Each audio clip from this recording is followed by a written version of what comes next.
안녕하세요. 오늘은 책 자본주의 사용 설명서를 요약해 드립니다. 구독과 좋아요 부탁드려요. 지금 시작합니다. 경제학은 나와 무관한 학문? 이 글은 한 아이의 엄마이자 주부 PD인 저자가 처음에는 경제학을 자신과 무관한 학문이라 생각했지만 일상생활 속 궁금증들, 예를 들어 물가가 왜 오르는지, 대출 이자에 힘들어하는 사람이 왜 많은지, 열심히 일해도 노후가 불안한 이유가 무엇인지 등의 질문에서 시작되었다고 밝히고 있습니다. 이러한 궁금증은 미국 경제 상황이나 리먼 사태가 자신의 지갑에, 나아가 가계 경제에 영향을 미치는지 같은 더 많은 질문으로 이어졌습니다. 저자는 이 질문들의 답을 찾기 위해 10년 넘게 천여 권의 경제학 서적을 읽었지만 의문이 시원하게 해소되지 않았고 경제 전망도 책마다 달랐다고 합니다.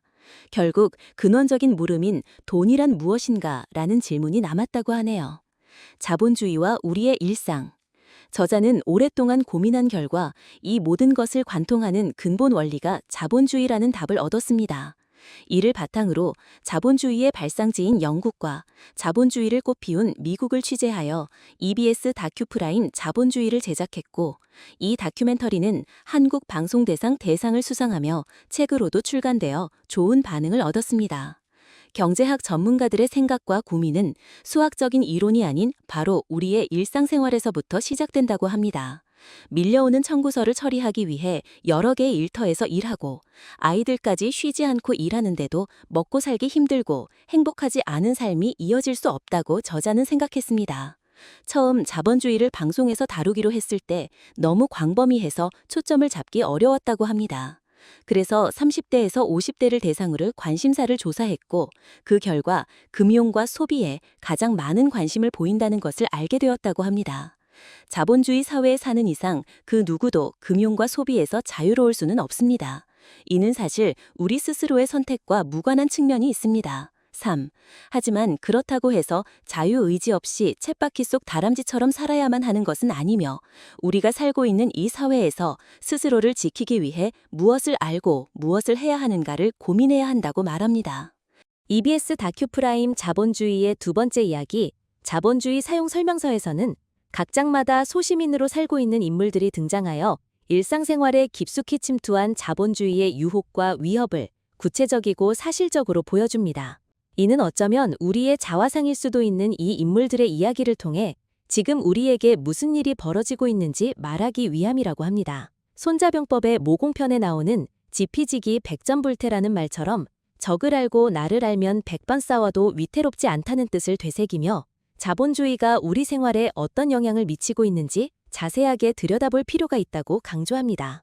금융 자본주의의 현실과 재테크의 현실. 이제는 노동이 아닌 돈이 돈을 버는 사회, 이른바 금융자본주의가 사회에 깊숙이 자리 잡고 있습니다. 케이블 TV를 켜면 돈 빌려주겠다는 광고가 나오고 유명 연예인이 보험 상품을 권하며 재테크를 안 해본 사람이 드물 정도입니다. 하지만 어떻게 해야 큰 돈을 벌 수 있는지 진짜를 알고 있는 사람은 별로 없어 보입니다. 금융은 간단히 말해 금전의 융통, 즉 돈을 빌려주거나 빌리는 일을 뜻합니다. 은행, 증권사 등의 금융기관은 예금자나 투자자로부터 돈을 모아 정부, 기업, 개인에게 빌려주고 빌린 돈은 생산이나 소비에 활용됩니다. 이 과정에서 금융기관은 투자 명목으로 돈을 굴려 다른 돈을 벌어들이고 이렇게 번 돈은 투자자에게 분배됩니다. 재테크는 금융기관의 금융상품에 투자해 예금 이자보다 훨씬 많은 돈을 받아챙기는 것이라고 설명합니다. 금융의 역사는 기원전 4000년 전 바빌론까지 거슬러 올라가며 이미 정교한 시스템이 있었습니다. 문명이 분업에 기초하고 있기 때문에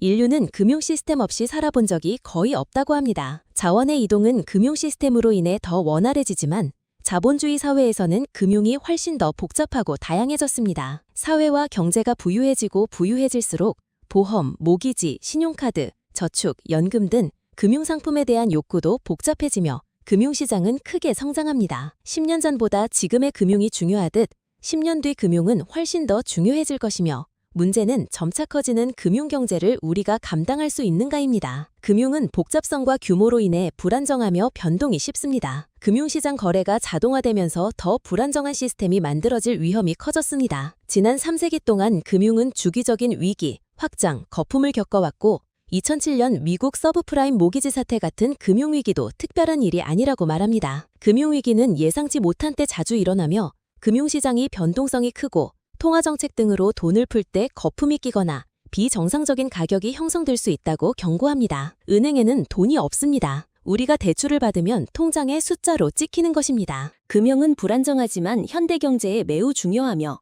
만약 문제가 생기면 모두 고통받습니다. 개인이 위기에 대처하는 방법은 금융 시스템과 전체 경제가 어떻게 움직이는지 알고 자신의 돈을 관리하는 법을 배우는 수밖에 없다고 조언합니다. 많은 사람이 금융시장 투자로 부를 얻으려 하고 주변 사람들의 성공 사례를 들으면 나도 할 수 있지 않을까 생각하며 너도 나도 투자합니다. 금융상품에 가입한 주변 사람들을 보면 자신만 뒤처지는 것 같다는 생각까지 듭니다. 그러다 보면 시장의 함정이나 위험을 간과하게 됩니다. 본인이 잘 몰라도 금융 전문가에게 맡기면 잘 운용될 거라 생각하기도 하며 은행에 잠자고 있는 돈보다 투자하는 게 낫다는 계산도 작용합니다. 하지만 금융시장에 뛰어들 때는 금융시장 구성 요소와 상품 성격을 정확하게 파악해야 합니다. 옷 하나 살 때도 꼼꼼히 따지지만 금융상품 가입 때는 은행이나 증권사 직원의 말에만 의존하는 경우가 많다고 지적합니다. 옷값과 비교할 수 없는 큰 돈을 맡기면서 상품 수익률이나 위험성을 확인하지 않는 것은 이상하다고 말합니다. 남의 돈을 내 돈처럼 생각하는 사람은 세상 어디에도 없습니다. 은행이나 증권사는 당신의 이익이 아닌 그들의 이익을 위해 움직이는 사업체임을 잊지 말아야 합니다. 직원이 특정 상품을 권하는 것은 본사 지시나 인센티브가 많은 상품을 가능성이 높으며 수익률이나 안전성이 좋다는 말은 고객 마음을 움직이지만 정작 그들 자신도 상품이 어떻게 될지 확신하지 못합니다. 결론적으로 재테크는 큰 돈을 벌 수 있는 방법이 아닙니다. 일정한 수입을 합리적으로 관리하고 유지하는 방법일 뿐입니다. 운이 좋아 높은 수익률을 올렸더라도 금융 시스템 원리를 모르고 묻지마 투자를 했다면 결국 잃어버리기 쉽습니다. 경제가 어떻게 돌아가는지 정도는 알아야 자신을 지킬 수 있다고 강조합니다. 남수 씨의 재테크 실패 경험. 남수 씨는 공무원 시험을 포기하고 중소기업에 취직했습니다. 직장 동료들이 재테크 이야기를 할 때 처음에는 당혹스러웠고 용어를 이해하기 위해 검색까지 했습니다. 덕분에 금융 기초 지식은 알게 되었지만 동시에 동료들의 투자 성공 사례를 들으며 박탈감과 부러움을 느꼈습니다. 노동만으로는 벌 수 없는 돈을 누군가 단시간에 벌었다는 이야기에 부러움을 느끼면서도 정당한가 생각하는 모순된 감정을 겪었습니다. 남수 씨는 금융에 대해 저축이나 대출만 생각했지만 동료들의 이야기를 듣고 직접 투자, 주식, 펀드를 해보고 싶다는 생각을 했습니다. 돈만 있다면 시도해볼 생각에 금융 재테크 책을 읽고 대화하며 온통 금융 생각만 하게 되었습니다. 도대체 금융이 뭐기에 금융에서 자유로울 수는 없는 걸까 하는 궁금증이 생겼습니다. 첫 번째 실패, 펀드 투자. 남수 씨는 금융 판매자의 말을 믿기보다 깐깐하게 질문하고 파악하는 고객이 되기로 했습니다. 펀드 선배들의 충고로 판매자 말을 의심하라를 염두에 두었기 때문입니다. 금융 시스템 자체가 고객 이익을 위해 움직이지 않고 금융권을 감시할 메커니즘도 미비하여 현명하게 판단하지 못한 소비자는 피해자가 되기 쉽다는 것을 알았습니다. 정부 차원의 감시 메커니즘과 위험 상품 판매 금지 제도가 필요하지만 아직 미흡한 상황입니다. 이러한 점을 염두에 두고 판매자가 권하는 상품을 덥석 선택하지 않았지만 남수 씨의 펀드 투자는 성공적이지 못했습니다. 원금까지 까먹고 결과에 승복할 수 없었습니다. 막무가내로 투자한 것이 아니라 시간을 들여 재테크 공부를 하고 여러 상품을 비교 분석하며 심사숙고했지만 결과는 실패였습니다. 남수 씨가 실패한 첫 번째 이유는 펀드의 특성에 있습니다. 펀드는 투자금을 모아 주식이나 채권에 투자하고 수익을 나누는 투자 상품이며 저축 상품과 달리 기본적으로 위험성을 안고 있습니다. 고수익이 가능한 투자는 그만큼 위험도 큽니다. 수익과 위험은 비례관계에 있습니다. 세상에 공짜는 없다는 말처럼 높은 수익에는 위험 부담이 따릅니다. 하지만 대부분 사람은 고수익 상품에 눈이 먼저 가고 판매자는 고수익 상품의 위험성을 부각시키지 않고 얻을 수 있는 수익만 강조합니다. 남수 씨는 수익과 위험의 비례관계를 안일하게 생각했습니다. 둘째 실패 이유는 수수료에 대해 안일하게 생각했기 때문입니다. 펀드에는 수수료가 붙는데 이는 판매 은행뿐 아니라 실제로 펀드를 운영하는 자산 운용회사에서도 가져갑니다. 수익이 나면 보수를 떼주는 것은 문제가 안 되지만 수익을 내지 못해도 보수는 원금에서 떼어갑니다. 펀드 매니저 운용 보수보다 판매자, 은행, 보험사의 판매 보수가 더 높은 경우도 있는데, 이는 판매자가 고객의 수익성보다 판매 보수가 높은 상품을 더 많이 권하게 된다는 것을 의미합니다. 따라서 펀드 가입 시에는 판매자 말에 의존하기보다 자신에게 알맞은 것인지 스스로 꼼꼼히 살펴봐야 합니다. 셋째 실패 이유는 주식 매매 시 지불하는 매매 수수료를 간과했기 때문입니다. 수수료나 보수는 조금 알았지만 매매 비용은 생각지 못했습니다. 투자자들이 모아준 돈으로 주식을 사고 파는 빈도, 매매 회전율이 높으면 고객은 수수료를 더 자주 지불해야 합니다. 우리나라의 매매 회전율은 1,400%, 1,500%에 달하는 경우도 많다고 합니다. 펀드 가입 시 매매 회전율도 알아봐야 합니다. 남소 씨는 고수익 상품은 위험성도 높다는 것을 알았고 욕심부리지 않겠다고 다짐했지만 수익률이 좋을 뿐 아니라 위험성도 덜하다는 판매자 말에 흔들려 정말로 저위험 고수익 상품일 수도 있겠다는 생각을 했습니다. 판매자가 보여준 통계 자료도 믿었습니다. 이는 마치 마트에서 계획에 없던 할인 상품을 보고 이익이라고 생각하며 장바구니에 담는 것과 다르지 않다고 비유합니다. 판매자의 유혹에 넘어가 펀드를 가입하는 것은 고객의 자유지만 수익을 내지 못하고 원금까지 잃어도 판매자나 회사는 책임을 지지 않습니다. 결과에 대한 책임은 온전히 고객의 몫입니다. 따라서 판매자의 말을 믿기보다 좋은 상품을 고르는 안목을 키우는 것이 중요하다고 강조합니다. 문제는 남수 씨가 이런 사실을 모르지 않았음에도 판매자 말을 상당 부분 믿었다는 것입니다. 고수익 저위험 상품은 없다는 것을 알면서도 순간 욕심을 부렸습니다. 하지만 이러한 경험을 통해 어떤 상품이든 부적절한 위험을 감행하며 투자해서는 안 된다는 것을 배웠습니다. 고수익 상품 이콜 고위험 상품임을 다시 한번 강조합니다. 두 번째 실패. 주식 투자 펀드로 손해를 본 지 얼마 안 되었지만 지인 성규 씨의 정보를 주면 돈을 벌 수 있다는 말에 유혹되었습니다.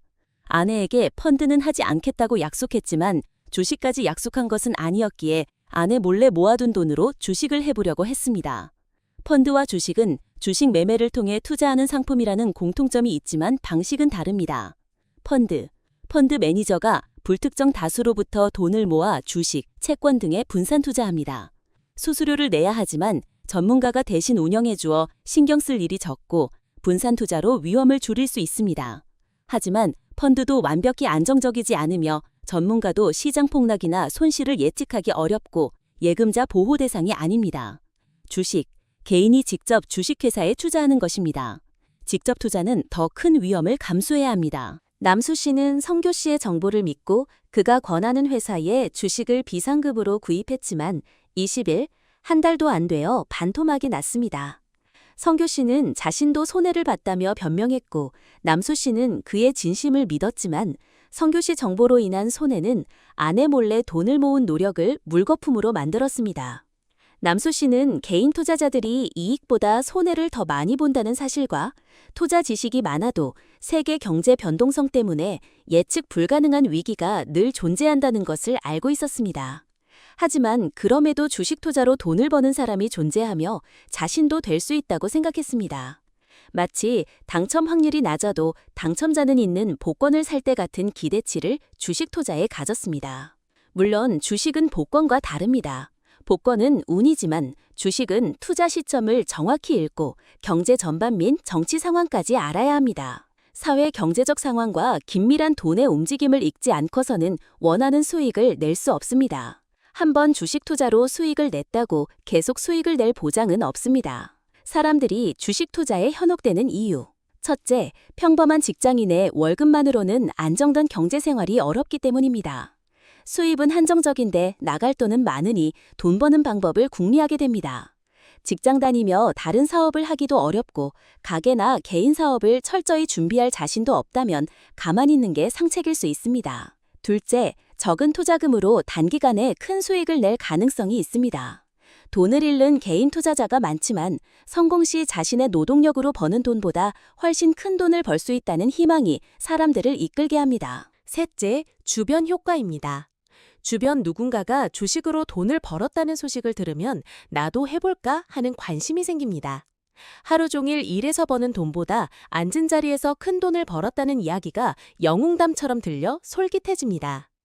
이런 요인들로 주식 투자에 뛰어들지만 대부분의 개인 투자자들이 손해를 보는 이유는 정보력과 판단력 부족 때문입니다. 인터넷에 정보가 많지만 진짜 중요한 정보, 돈이 되고 힘이 되는 정보는 권력과 경제력 있는 소수만 가집니다. 나머지는 그들을 따라잡기 거의 불가능합니다. 제대로 된 판단력은 여유 자금이 있을 때나 생기며 어렵게 돈을 끌어다 투자한 사람은 주가 하락에 쉽게 불안해하고 초조해집니다. 개미 투자자들의 현실이 어떠하든 일정한 월급으로 안정된 경제 생활을 할 수 있는 사회로 발전하지 않는 한 주식 투자로 큰 돈을 벌려는 사람은 계속 늘어날 것입니다. 위험을 감수하면서라도 투자할 사람이 생길 수밖에 없습니다. 어차피 주식 투자에 대한 관심을 버리지 못할 거라면 투자 전에 충분히 공부하고 최대한 많은 정보를 얻기 위해 시간을 쏟는 것이 좋습니다. 또한 지나친 기대로 감당할 수 있는 목 이상을 투자하지 않도록 욕심을 부려서는 안 됩니다. 남수 씨는 펀드 때보다 적은 돈만 투자했지만 손해액이 적지는 않았습니다. 마치 도박처럼 돈을 잃고 나니 잃은 돈을 되찾고 싶은 마음에 힘들었습니다. 보험 가입 결정과 고민. 투자 실패 후 남수 씨는 당분간 펀드와 주식을 접고 위험에 대비해 보험을 더 들어야겠다고 결심했습니다. 보험은 수익을 바라고 드는 상품이 아니라 앞으로 닥칠 수 있는 위험을 방지하는 삶의 안전장치일 뿐입니다. 하지만 보험도 종류가 매우 많고 약관이 복잡해 이해하기 어렵습니다. 남수 씨는 아내 지은 씨와 의논 후 그들 가족에게 가장 필요한 보험 유형을 찾았습니다. 눈에 띈 것은 저축성 보험으로 저축과 보장을 함께 받을 수 있다는 점 때문에 매달 내는 보험료가 사라지는 것이 아깝지 않다고 생각했습니다. 하지만 예전에 재무설계사 일을 했던 동료가 저축성 보험은 되도록 들지 말라고 귀띔해 주었습니다. 저축성 보험은 저축과 보험의 장점보다 각각의 단점이 합쳐진 것으로 볼 수 있다고 설명했습니다. 매달 납입하는 보험료 중 일부는 저축보험료로 투자되어 수익을 얻지만 사업비, 수수료 등의 비용이 나가기 때문에 그냥 저축했을 때보다 받는 저축금이 적다고 합니다. 보험은 꼭 필요한 보장이 되는 것으로 선택하고 저축은 진짜 저축을 하는 것이 좋다고 조언합니다. 좋은 보험 선택의 기준점은 최소의 비용으로 최대의 보장을 받는 것입니다. 전문가가 아니면 이런 보험을 찾기 어렵다고 생각하기 쉽지만 판매자와 소비자의 이해관계는 다르며 고객에게 무조건 유리하고 좋은 상품은 없습니다. 자신에게 필요한 상품을 파악하는 것이 중요하며 그 전에 보험을 크게 정액보장 상품과 실손보장 상품으로 구분하는 것을 정확히 알아야 한다고 동료는 강조했습니다. 실손보장 상품. 여러 개 가입해도 실제 일어난 손실에 비례해 보상받기 때문에 받을 수 있는 돈은 정해져 있습니다. 병원비가 100만 원 나왔을 때 실손보험 1개든 3개든 100만 원만 나옵니다. 정액보장 상품. 여러 개 가입하면 중복보장을 받을 수 있습니다. 3개 가입했다면 각 100만 원씩 총 300만 원을 받을 수 있습니다. 따라서 보험 선택 시 자신이 드는 보험이 실손보장 상품인지 먼저 확인하고 이미 하나 있다면 더 들 필요가 없습니다.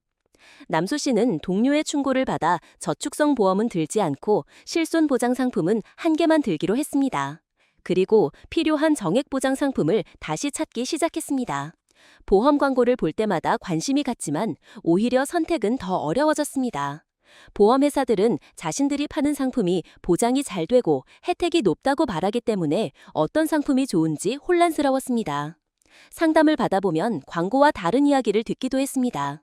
재무설계사가 보여주는 약관은 복잡하고 까다로워 무엇이 중요한지 알기 어려웠습니다. 상담을 받아보도 질문과 상관없는 말을 길게 늘어놓기 시작했습니다. 동료의 충고가 다시 생각났습니다. 보험을 고를 때는 판매자의 말이나 광고 문구에 의지하지 말고 스스로 꼼꼼하게 약관을 살펴봐야 합니다. 대부분의 재무설계사는 고객이 진짜 알아야 할 중요한 사실은 말해주지 않고 약관에서도 중요한 내용은 작은 글씨로 잘 보이지 않는 곳에 쓰여 있다고 합니다. 따라서 약관을 읽을 때는 세세한 부분까지 다 따져가며 읽어야 합니다. 보험은 10년, 20년의 장기 계약이며 좋은 보험인지 아닌지는 위험이 닥쳤을 때 알 수 있고 위험 발생 후 보험회사는 약관을 들먹이며 생각보다 훨씬 적은 돈을 지급하거나 아예 지급하지 않는 경우도 있다고 합니다. 보험은 문제가 있어도 다른 상품과 달리 반품 자체가 불가능하다는 사실을 잊지 말아야 합니다. 중도 해약 시 납입금의 10에서 20%만 돌려받거나 아예 못 받는 경우도 흔해 어떤 식으로든 피해를 볼 수밖에 없다고 합니다. 그러니 보험 가입 시 세세한 부분까지 신경 써야 합니다. 남수 씨는 재무설계사를 찾는 일부터 동료의 도움을 받기로 했습니다. 좋은 재무설계사를 찾기 위해 여러 명을 만나보고 싶었지만 대여섯 명 만나도 믿음이 가지 않았습니다. 결국 동료가 소개해준 재무설계사를 만났는데 자신의 일에 자부심을 가졌지만 과장되게 말하지 않아 믿음이 갔습니다. 하지만 남수 씨는 긴장감을 늦추지 않았습니다. 매달 보험료를 내는 것은 자신이고 아무리 좋은 재무설계사라도 보험을 팔아 수당을 받는 입장이기에 더 높은 수당을 받는 상품을 권할 수 있다는 사실을 인지하고 있었습니다. 연금보험 가입 동료. 재무설계사는 우리 사회가 노후를 보장하지 않기 때문에 개인이 준비해야 하며 가장 확실한 방법은 연금보험에 가입하는 것이라고 말했습니다. 연금보험은 어릴 때 가입할수록 유리하며 보험료를 내는 기간이 길면 연금준비금이 복리로 늘어날 가능성이 높아 더 많은 연금액을 받을 수 있다고 설명했습니다. 새로 나온 연금보험의 세금 우대와 복리 효과를 강조했습니다. 남수 씨는 세금 우대가 연봉이 노후 복지 제도가 미비한 사회에서 미래 준비 책임은 개인의 능력과 계획에만 맡겨져 있습니다. 재무설계사들이 연금보험을 권하며 불안감을 자극하는 의도가 있지만 개인이 준비하지 않으면 가혹한 빈곤을 맞이할 수 있다는 그들의 말은 진실이라고 인정합니다. 이러한 이유로 남수 씨는 무리가 따르더라도 연금보험만큼은 꼭 들어야 한다고 생각했습니다. 보험회사들이 약관을 제대로 알리지 않고 보장을 과장하며 불안감과 공포감을 조성한다는 것을 알면서도 그가 할 수 있는 일은 연금보험에 가입해 조금이라도 노후 준비를 하는 것뿐이었습니다. 연금보험에 가입한 날 남수 씨는 아내에게 그래도 다행이지. 당신과 내가 둘 다 일하니 그나마 연금보험이라도 들 수 있는 거잖아. 라고 말했습니다. 종신보험과 의료 민영화 우려. 남수 씨는 영화 시코를 보고 난 후 종신보험에 가입해야겠다고 말했습니다. 시코는 미국 의료보장제도의 실태를 비판하며 비싼 병원비로 고통받는 사람들을 보여주었습니다. 병원비 때문에 치료를 못 받고 파산하며 보험을 들었어도 비싼 보험료로 빚을 짓는 사람들을 보며 남수 씨는 남일 같지가 않아 라고 중얼거렸습니다. 그러고선 우리도 미국처럼 돼가고 있다고 덧붙였습니다. 우리나라 의료보험 제도는 미국보다 잘 되어 있는 편이라고 합니다. 국제노인인권단체 평가에서 한국은 소득은 92위지만 건강은 8위를 차지했는데 이는 의료보험 제도 덕분일 것이라고 합니다. 하지만 의료보험마저 민영화가 된다면 시코에 나온 비극적인 경험을 우리가 할 수도 있다고 우려합니다. 미국은 전 국민 의료보험이 없어 민영 의료보험에 가입해야 하지만 가입 조건이 까다롭고 보험료가 비싸며 혜택이 적어 치료비 지불이 안 되는 경우가 허다합니다. 의료비 지출은 세계 최대인데 의료 서비스 이용률과 만족도는 낮다고 합니다. 그런데도 우리 정부는 미국처럼 의료보험을 민영화하려는 움직임을 보이고 있다고 저자는 말합니다. 정부는 의료 민영화가 아닌 의료 민영화라고 하지만 이는 의료보험 민영화를 위한 기반이 될 수 있다는 것이 남수 씨의 생각입니다. 현재 우리나라 대부분의 병원은 영리를 추구하지 못하는 비영리단체이며 의료 서비스로 번 돈을 다른 곳에 쓰지 않고 의료 서비스에 재투자하게 되어 있습니다. 하지만 민영화가 되면 대학이 등록금을 올리듯 병원도 돈 버는데 혈안이 될 확률이 높아집니다. 41. 이는 대규모 자본이 투자된 영리병원이 생기고 실력 있는 의사들은 영리병원으로 갈 가능성이 높아져 결국 서비스질을 높인 영리병원과의 경쟁에서 개인 병원들이 문을 닫고 대형 병원의 독점으로 이어질 것이라고 예상합니다. 독점이 무서운 이유는 사람들이 지불해야 하는 비용이 높아지기 때문입니다. 거대 영리병원이 독식하면 서비스를 높였다고 주장하며 비싼 병원비를 올며 겨자먹기로 지불해야 할 것이라고 말합니다. 돈발 목적의 의료 민영화는 병원의 서열화, 의료 이용의 양극화, 계층적 불평등을 유발하고 결과적으로 의료재정 체계가 국민건강보험에서 민간의료보험으로 바뀔 가능성이 높다고 경고합니다. 이렇게 되면 가입한 보험회사에 따라 선택할 수 있는 병원이 달라져 보험료는 내고도 혜택을 못 받는 상황이 발생할 수 있고 국민의료보험료와 민간보험료 둘 다 내야 하는 이중부담을 질 수도 있습니다. 정말 무서운 일은 의료 민영화가 의료보험 민영화로 가는 중간 단계라는 점입니다. 42. 의료보험 민영화까지 되면 상위 20%를 제외한 대다수 국민은 미국처럼 치료비 부담으로 파산하는 사회에 살게 될 수밖에 없다고 말합니다. 지금은 의료 민영화를 반대하는 목소리 때문에 정부 움직임이 주춤하지만 의료 민영화를 원하는 기업의 물밑 작업과 정치인의 이해관계에 따라 언제 다시 수면 위로 떠오를지 알 수 없다고 우려합니다. 남수 씨는 의료 민영화에 반대하지만 언젠가 그렇게 될지도 모른다는 걱정을 늘 하고 있었습니다. 식후 영화를 보고 나니 숨어있던 불안감이 다시 떠올랐습니다. 만약 가장인 자신이 죽으면 아내는 그리고 나중에 태어날 아이는 어떻게 살고 병원비는 어떻게 감당할까 걱정하며 결국 자신이 가족을 돌봐주지 못할 때를 대비해 종신보험에 가입해야겠다는 생각을 했습니다. 종신보험은 말 그대로 목숨이 다할 때까지 받는 보장입니다. 가입자가 살아있는 동안에는 어떤 보장도 받을 수 없고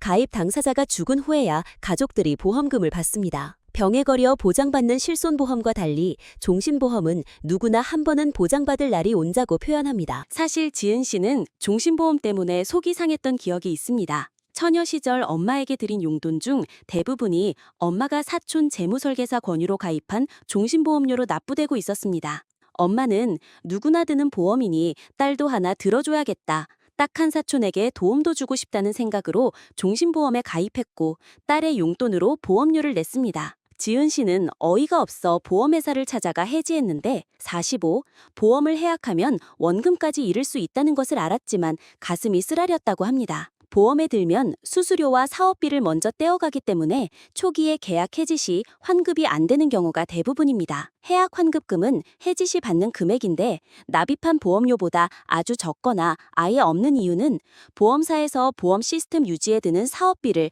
납입 보험료에서 가져가고 가입 초기에 사업비를 미리 떼어가기 때문입니다. 따라서 단기간에 보험 계약을 해지할 경우 고객은 어떤 식으로든 손해를 볼 수밖에 없는 구조입니다. 지은 씨는 이러한 경험 때문에 보험료 납입 자신이 없다면 아예 보험에 들지 말아야 한다고 생각했습니다. 중간에 해약하면 원금까지 잃으니 자신들의 경제 수준에 맞는 보험만 가입하는 게 좋겠다고 남수 씨에게 의견을 말했습니다. 남수 씨는 미래에 대한 불안감 때문에 보험밖에 믿을 게 없다는 생각을 떨칠 수 없었습니다. 만약 불의의 사고로 자신이 죽으면 가족들은 어떻게 될지 연금이나 저축만으로는 안심이 안 든다고 말했습니다. 심지어 남수 씨 아버지의 경우 매달 연금 보험료는 70만 원이었는데 실제 받는 연금은 60만 원에 못 미쳤던 사례도 있었기에 연금 보험을 더 믿을 수 없었습니다. 이미지 캡션에 따르면 노후자금 불안감을 자극하는 것은 보험회사의 마케팅 방법이라고 합니다. 지은 씨는 차라리 적금이 낫다며 정 불안하면 위험 부담 없는 적금을 들자고 했습니다. 그들은 한동안 설전을 벌였지만 합의점을 찾지 못했습니다. 사실 그들 미래를 위해 어떤 결정이 더 나은지 알기 어렵다고 합니다. 일어나지 않은 미래 준비랍시고 종신보험을 들었다 해약하면 손해이고 해약 안 하면 경제 악화 시 매달 보험료 때문에 허덕일 위험이 있습니다. 적금을 들자니 목돈이 모이기 전에 돌발 상황이나 위기 발생 시 큰 도움이 되지 않습니다. 결국 남수 씨는 보험 대신 걱정 인형이나 하나 사야겠다고 한탄했습니다. 주택 구입 논쟁, 월세 vs 대출. 남수 씨와 지은 씨는 월세를 올려달라는 집주인 때문에 고민했습니다. 집주인은 남들 다 올리는 집값을 자신만 안 올릴 수 없다며 월세 전환 추세에 맞춰 월세 10만 원을 받기로 했다고 말했고 전세 계약 끝나면 이사 내보내는 집주인도 많다고 했습니다. 집주인의 고압적이고 명령적인 말투가 기분을 상하게 했습니다. 지은 씨는 남수 씨에게 진지하게 주택 구입을 제안했습니다. 남수 씨는 평생 빚 갚으며 살고 싶지 않았고 이미 오른 아파트 가격은 이제 내려갈 일만 남은 것 같아 집을 재테크로 생각하고 싶지 않다고 말했습니다. 집주인이 다음 계약 때 또 올려달라고 하면 그때 이사 가면 된다고 아내를 설득했습니다. 지은 씨는 요즘 전세 구하기가 어렵고 월세 전환 추세라 차라리 월세를 집주인에게 주느니 은행에 주는 게 속 편하다고 했습니다. 은행은 대출 이자만 잘 내면 집주인처럼 간섭하지 않는다는 생각입니다. 마침 생애 최초 주택구입자금 대출 제도가 생겼는데 이용해보자고 제안했습니다. 연 3.3%의 낮은 금리로 최고 2억 원까지 대출 가능하고 대출 기간도 선택할 수 있으며 균등 분할 상환 방식이라 목돈 부담도 적다고 합니다. 지금 아니면 이렇게 싼 이자로 대출받기 어렵고 생활비를 절약하면 충분히 갚아나갈 수 있다고 설득했습니다. 집주인에게 시달릴 필요도 없고 매달 집값으로 빠져나가는 돈은 피할 수 없으니 그럴 바에 집을 구입하는 게 낫다고 주장했습니다. 적어도 집 한 칸은 남을 것이며 경제 수준에 비해 과도한 대출이 아니라면 괜찮다고 덧붙였습니다. 하지만 남수 씨는 아무리 이자가 적어도 빚은 빚이며 그 빚은 그들 부부가 갚아야 하는 것이라고 생각했습니다. 빚을 갚으면 집이 되겠지만 사는 내내 빚과 이자를 갚아야 하는 일이 부담스러웠습니다. 그는 2008년 미국에서 발생한 서브프라임 모기지 사태를 떠올렸습니다. 서브프라임 모기지 사태는 소득이 적거나 신용이 낮은 사람에게 부동산을 담보로 대출해준 것입니다. 미국의 초저금리 정책과 집을 사도록 부추긴 결과 많은 사람이 집을 샀고 주택 가격이 상승했습니다. 주택 가격이 계속 오르자 많은 사람이 가치가 높은 주택을 자산으로 인식하고 더 많은 대출을 받아 더 크고 비싼 집을 구입하기 시작했습니다. 저축에는 관심이 없었고 주택 가치 상승이 자산 증가로 이어지자 저축 필요성도 사라졌습니다. 하지만 집값이 하락하면 개인 투자자들이 예상치 못한 물량 투하로 주가가 하락하는 것처럼 부동산 가격 하락 시 빚을 갚지 못해 집을 잃게 되고 심지어 빚은 빚대로 남는 하우스 푸어로 전락할 수 있다는 것을 남수 씨는 우려했습니다. 이러한 위기가 미국 일로 끝나지 않았던 것은 하루에 5조 달러에 이르는 돈이 나라간 움직이는 금융의 세계화 때문이기도 합니다. 미국은 금융 자본의 중심으로서 세계 금융에 큰 영향을 미치고 있으며 미국의 경제 시스템이 휘청거리면 세계 경제도 따라 휘청이는 상황에서 벗어나기 어렵다고 설명합니다. 미국 달러 대신 새로운 기축통화를 찾자는 주장도 있지만 아직 여의치 않은 실정입니다. 앞으로도 우리는 미국의 달러를 기축통화로 할 수밖에 없고 금융산업에 의존할 수밖에 없다고 말합니다. 남수 씨는 생애 최초 주택구입자금 대출이 좋은 기회라고 생각지 않았습니다. 53. 서브프라임 모기지 사태처럼 빚을 떠안아 하층민으로 전락할 위험이 있다고 생각하기 때문입니다. 빚을 지고 아파트를 샀는데 가격이 하락하면 빚은 갚으면서 주택 자산 가치는 보장받지 못해 결국 하우스 푸어가 될 수 있다고 우려했습니다. 두 부부가 일하고 있으니 1억 정도 싼 이자로 빌려 30년 갚는 것이 월세 내는 것보다 낫다고 남수 씨도 생각했지만 문제는 현재가 아닌 미래였습니다. 지금은 괜찮아도 둘 중 하나가 직장을 그만두거나 둘 다 직장을 다니지 못하게 되면 어떡할 것인가. 월세집은 낮은 월세로 옮기면 되지만 담보대출은 못 갚으면 집을 헐값에 팔고도 빚이 남아 미국인들처럼 집도 없는데 집값을 수십 년간 갚아야 하는 현실을 맞을 수 있다고 걱정했습니다. 지은 씨는 미래 걱정에도 달라지는 것 없다며 둘 다 정년까지 일하면 된다고 했지만 남수 씨는 회사는 다니고 싶다고 다닐 수 있는 곳이 아니며 미국 하우스푸어들도 자신들이 그렇게 될 줄 몰랐을 것이라고 반박했습니다. 세계 경제든 한국 경제든 언제 무슨 일이 터질지 모르고 피해는 서민들이 입는데 어떻게 걱정 없이 대출받을 수 있겠냐고 항변했습니다. 결국 지은 씨는 한 발 물러서서 주택자금 대출로 집을 구입하려는 생각이 변한 것은 아니지만 남수 씨의 걱정을 털 수 있게 좀 더 알아보고 신중하게 생각할 시간을 갖기로 했습니다. 신용카드 편리함과 위험 사이에서 줄타기. 먼저 신용카드부터 이야기해 볼게요. 요즘은 현금 없이도 신용카드 하나만 있으면 뭐든 살 수 있는 세상이잖아요. 책에서는 신용카드가 어떻게 작동하는지 아주 쉽게 풀어서 설명해 줍니다. 기본적으로 신용카드는 은행에서 돈을 빌려서 쓰는 거예요. 나중에 갚을게요 라고 약속하고 지금 필요한 물건을 사는 거죠. 이게 정말 편리한 도구인데 문제는 그 편리함 때문에 함정에 빠질 수도 있다는 점이에요. 신용카드의 장단점. 책에 보면 이런 예가 나와요. 어떤 사람이 신용카드로 비싼 가방을 샀는데 나중에 갚을 돈이 없어서 이자가 붙고 빚이 눈덩이처럼 불어났대요. 저도 비슷한 경험을 한 적이 있어요. 몇 년 전 새로 나온 스마트폰이 너무 갖고 싶어서 신용카드로 질렀거든요. 그때는 다음 달 월급으로 갚으면 되겠지라고 가볍게 생각했는데 갑작스럽게 병원비가 나오는 바람에 몇 달간 카드빚을 끌고 다녔어요. 결국 이자까지 내느라 원래 가격보다 훨씬 더 많은 돈을 썼죠. 그때 깨달았어요. 신용카드는 정말 신중하게 써야 한다는 걸요. 하지만 신용카드에도 좋은 점이 많아요. 급하게 돈이 필요할 때 현금 대신 쓸 수 있고 포인트나 캐시백 같은 혜택도 받을 수 있죠. 책에서는 신용카드를 잘 쓰면 신용점수를 올리는 데도 도움이 된다고 하더라고요. 중요한 건 자신의 상환 능력을 정확히 파악하고 무리하지 않는 선에서 사용하는 거예요. 신용카드의 종류와 사용법. 신용카드에도 여러 종류가 있어요. 예를 들어 리워드 카드는 쇼핑할 때마다 포인트를 주니까 매력적이죠. 저는 한번 포인트로 커피숍에서 무료로 음료를 사 먹은 적이 있는데 그때 좀 뿌듯했어요. 하지만 이런 카드는 이자율이 높을 수 있어서 조심해야 해요. 반면에 담보신용카드는 신용이 약한 사람들에게 유용하대요. 보증금을 내야 하지만 꾸준히 갚으면 신용점수를 올릴 수 있죠. 책에서는 신용카드를 고를 때 약관을 꼼꼼히 읽으라고 강조해요.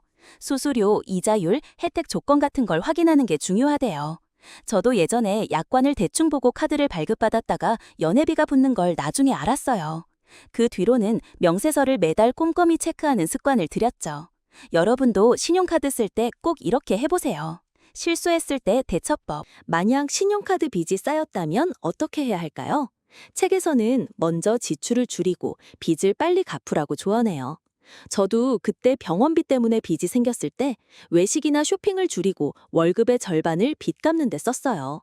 힘들었지만 몇 달 만에 빚을 정리하고 나니 정말 홀가분했어요. 또 카드사에 전화해서 이자율을 낮춰달라고 협상하는 방법도 있대요. 저는 아직 안 해봤지만 다음에 필요하면 시도해보려고요. 금융 이해력, 돈을 다루는 기술 키우기. 다음으로 책에서 가장 중요하게 다루는 주제 중 하나인 금융 이해력에 대해 이야기해 볼게요. 금융 이해력은 쉽게 말해 돈을 잘 관리하고 불리는 방법을 아는 거예요. 책에서는 서울대나 하버드 같은 곳의 교수님들 의견을 인용하면서 금융 이해력이 있으면 인생에서 더 나은 결정을 내릴 수 있다고 하더라고요. 예산 세우기와 저축. 저는 예전에 돈 관리에 정말 무지했어요. 월급이 들어오면 그냥 쓰고 싶은 대로 쓰다가 월말에 통장이 텅 비는 일이 다반사였죠. 그러다 이 책을 읽고 예산 세우는 법을 배웠어요. 특히 유용했던 건 50, 30, 20 규칙이에요.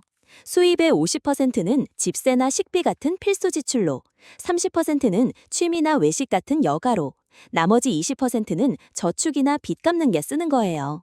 이걸 실천해보니 돈이 어디로 새는지 보이고 저축도 조금씩 쌓이더라고요. 예를 들어 저는 매달 커피값으로 꽤 많이 썼는데 예산을 세우면서 집에서 커피를 내려 먹는 날을 늘렸어요. 그러니까 한 달에 5만 원 정도가 절약되더라고요. 이런 작은 습관이 쌓이다 보면 큰 차이가 생겨요. 비상금과 투자. 또 하나 중요한 건 비상금이에요. 책에서는 예상치 못한 상황에 대비하려면 3에서 6개월치 생활비를 따로 모아두라고 하더라고요. 갑자기 아프거나 차가 고장나면 큰일이잖아요. 저는 작년에 친구 결혼식 축의금 때문에 통장이 바닥난 적이 있는데 그때 비상금이 없어서 정말 당황했어요. 그 뒤로 매달 조금씩 비상금을 모으고 있는데 지금은 100만 원 정도 모였어요. 마음이 훨씬 든든해졌죠. 그리고 투자에 대한 이야기도 빠질 수 없어요. 책에서는 주식이나 채권에 투자하면 장기적으로 자산을 늘릴 수 있다고 해요. 물론 위험도 있으니까 무작정 뛰어들기보다는 공부를 먼저 해야겠죠. 저는 요즘 주식 관련 유튜브 영상을 보면서 조금씩 배우는 중이에요. 예를 들어 주식은 기업의 가치를 보고 투자해야 한다는데 저는 환경보호에 힘쓰는 회사 주식을 눈여겨보고 있어요. 돈도 벌고 좋은 일도 하면 일석이조잖아요. 대출, 빌리는 기술, 갚는 전략. 이제 대출에 대해 이야기해 볼게요. 집이나 차를 살 때 대출을 받는 건 흔한 일이죠. 책에서는 대출의 기본 원리를 설명하면서 잘 이해하고 쓰면 유용하지만 잘못 쓰면 큰 부담이 될 수 있다고 경고해요. 대출의 종류와 이자율. 대출에는 크게 담보대출과 무담보대출이 있어요. 담보대출은 집이나 차 같은 자산을 걸고 돈을 빌리는 거고, 무담보대출은 그런 보증 없이 빌리는 거예요. 무담보대출은 이자율이 더 높아서 조심해야 해요. 또 이자율에는 고정이자율과 변동이자율이 있는데 고정은 매달 똑같은 금액을 내니까 계획 세우기 쉽고 변동은 시장 상황에 따라 오르락내리락 할 수 있대요. 책에 재미있는 예가 하나 나오는데요. 어떤 사람이 대출을 받아서 꿈에 그리던 해외여행을 갔대요. 근데 이자를 계산 안 하고 무턱대고 빌렸다가 몇 년간 고생했다고 하더라고요. 저도 비슷한 실수를 할 뻔했어요. 작년에 가구를 새로 사고 싶어서 대출을 알아봤는데 상환 계획을 세워보니 이자가 너무 부담스러워서 결국 포기했죠. 그 대신 조금씩 모아서 현금으로 샀는데 마음이 훨씬 가벼웠어요. 대출 잘 받는 팁. 대출 받을 때는 신용점수도 중요해요. 신용점수가 높으면 더 낮은 이자로 빌릴 수 있거든요. 그러니까 평소에 카드값을 제때 내고 빚을 너무 많이 만들지 않는 게 좋아요. 책에서는 대출 전에 꼭 내가 이걸 갚을 수 있나 하고 스스로 물어보라고 하더라고요. 저는 그 뒤로 대출 광고를 봐도 바로 결정하지 않고 며칠 고민한 뒤에 움직이게 됐어요. 또 하나 팁은 여러 은행의 조건을 비교하는 거예요. 저는 작년에 대출을 알아볼 때 인터넷으로 금리를 검색해보고 은행에 전화해서 자세히 물어봤어요. 그러니까 은행마다 조건이 다르고 어떤 곳은 처음엔 싸게 도이다가 나중에 수수료가 붙는 경우도 있더라고요. 이런 걸 미리 알면 손해를 덜 보겠죠. 은행, 자본주의의 숨은 조력자. 다음은 은행이에요. 자본주의에서 은행은 정말 중요한 역할을 해요. 우리가 돈을 맡기면 은행은 그 돈을 대출로 돌려서 경제를 움직이게 하죠. 책에서는 은행이 이자와 수수료로 돈을 번다고 설명하는데 그 과정에서 우리 삶에도 큰 영향을 미친다고 해요. 은행 서비스 활용법. 은행을 고를 때는 몇 가지를 봐야 해요. 수수료가 낮은지, 예금이자는 높은지, 고객 서비스는 좋은지 같은 거요. 저는 예전에 수수료가 비싼 은행을 썼다가 매달 몇천 원씩 아까운 경험을 했어요. 그러다 조건 좋은 인터넷 은행으로 옮기니까 매달 나가는 돈이 확 줄더라고요. 책에서도 이런 팁을 주는데 은행 서비스를 잘 활용하면 돈을 더 효율적으로 관리할 수 있대요. 예를 들어 저는 최근에 적금 상품에 가입했어요. 매달 20만 원씩 넣는데 1년 뒤에는 이자까지 해서 꽤 괜찮은 돈이 될 거예요. 또 은행 앱으로 지출 내역을 분석해 보니까 제가 의외로 배달 음식에 돈을 많이 쓴다는 걸 알게 됐어요. 그 뒤로 집밥을 더 자주 먹으면서 지출을 줄였죠. 금융위기와 은행. 그런데 은행도 완벽하지는 않아요. 금융위기 같은 일이 터지면 우리 돈에도 영향을 미칠 수 있으니까 은행이 어떻게 운영되는지 조금이라도 알아두는 게 좋겠죠. 책에서는 2008년 금융위기를 예로 들면서 은행이 너무 위험하게 돈을 굴리면 큰 문제가 생길 수 있다고 하더라고요. 저는 그걸 읽고 예금보험에 대해 찾아봤어요. 우리나라에서는 5천만 원까지는 보호해준대요. 이런 기본적인 지식이 있으면 불안할 때 도움이 되겠죠. 자본주의, 기회와 책임의 공존. 마지막으로 자본주의에 대한 이야기를 해볼게요. 이 책은 자본주의를 단순히 찬양하거나 비판하지 않고 균형 잡힌 시각을 보여줘요. 자본주의 덕분에 기술이 발전하고 경제가 성장하는 건 사실이지만 소득 불평등이나 환경 문제 같은 단점도 생긴다고 하더라고요. 저도 이 부분에 공감했어요. 주변을 보면 열심히 일해도 돈 걱정해서 자유롭지 못한 분들이 많잖아요. 자본주의 안에서 할 수 있는 일. 책에서는 우리가 자본주의 안에서 할 수 있는 일도 제안해요. 예를 들어 윤리적인 기업에 투자하거나 환경을 생각하는 소비를 하는 거예요. 저는 이걸 읽고 작은 것부터 실천해 보기로 했어요. 최근에는 플라스틱 줄이는 캠페인에 동참하고 지역 소상공인을 돕는 소비를 하려고 노력 중이에요. 예를 들어 대형마트 대신 동네 가게에서 과일을 사는데 가격은 비슷한데 마음은 더 뿌듯하더라고요. 또 정부가 적절한 규제를 통해 소비자를 보호해야 한다고도 하더라고요. 저는 뉴스를 보면서 금융 관련 법이 어떻게 바뀌는지 조금씩 관심을 가지게 됐어요. 예를 들어 최근에 대출 규제가 강화됐다는 기사를 봤는데 이런 게 우리 삶에 어떤 영향을 미칠지 생각해보는 것도 재밌더라고요. 개인적인 변화. 자본주의를 이해하면서 저도 많이 변했어요. 예전에는 돈이 없으면 그냥 운명 탓을 했는데 이제는 내가 할 수 있는 게 뭐가 있을까 고민하게 됐어요. 책에서 배운 걸 실천하면서 저축도 늘고 소비 습관도 바뀌었어요. 여러분도 이 책을 읽고 나만의 방법을 찾아보시면 좋을 것 같아요. 마무리. 돈과 함께 성장하기.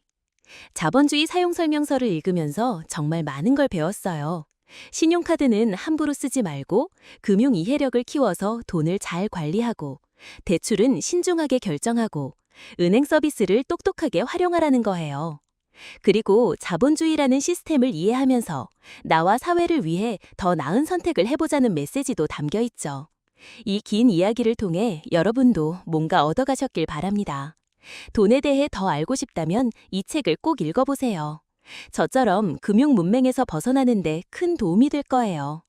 제 경험과 책의 내용을 섞어서 이야기해봤는데 재밌게 들으셨길 바라고요. 여기까지 함께 해주셔서 감사합니다. 구독과 좋아요 잊지 말아주세요. 다음에 또 만나요. 책을 통해서 금융을 그리고 돈을 좀 더 이해하게 되었네요. 지금까지 책 내용 소개를 마칩니다. 구독과 좋아요 부탁해요.